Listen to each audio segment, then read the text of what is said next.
You've probably heard of drug dealers and bank robbers. But what about a guy from Queens laundering millions of dollars through fake companies, using nothing but stolen identities, burner phones, and latex gloves?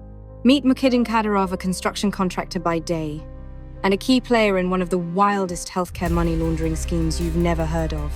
From a tiny pharmacy in Manhattan, millions were stolen from Medicare and Medicaid, the very programs meant to help the sick.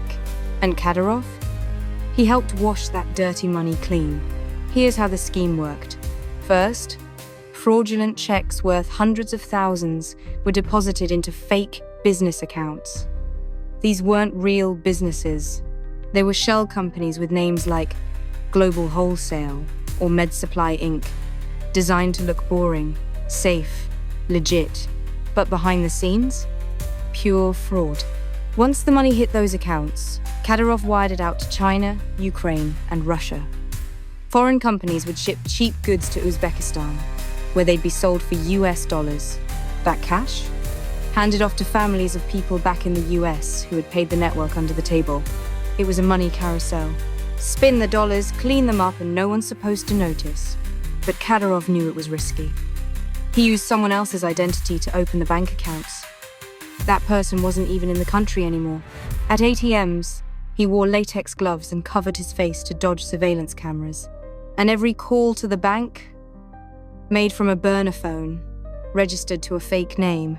In just over a year, nearly 7 million flowed through his shell companies. Most of it came from a shady Manhattan pharmacy run by his partner, Nerek Ilyayev, who was scamming Medicare with fake HIV prescriptions. When the feds got close, and one of their partners got arrested, the operation started to crumble. The pharmacy shut down. But even then, Kadirov kept helping. Ilyayev opened a second fake pharmacy, stole another identity, and raked in over 2 million more, scamming insurance companies and selling black market meds. And guess who was there to help buy supplies? Kadirov, using a debit card in that stolen name. Now, he's going to prison. Mukhiddin Kadirov was sentenced to 30 months behind bars, has to forfeit over 6 million, and will be under federal watch for years to come. This case was cracked by the FBI, the Department of Health and Human Services, and some sharp investigators who refused to let this scam slide. Money laundering isn't just a plot in movies. It's real, it's complex, and it's stealing from programs we all depend on.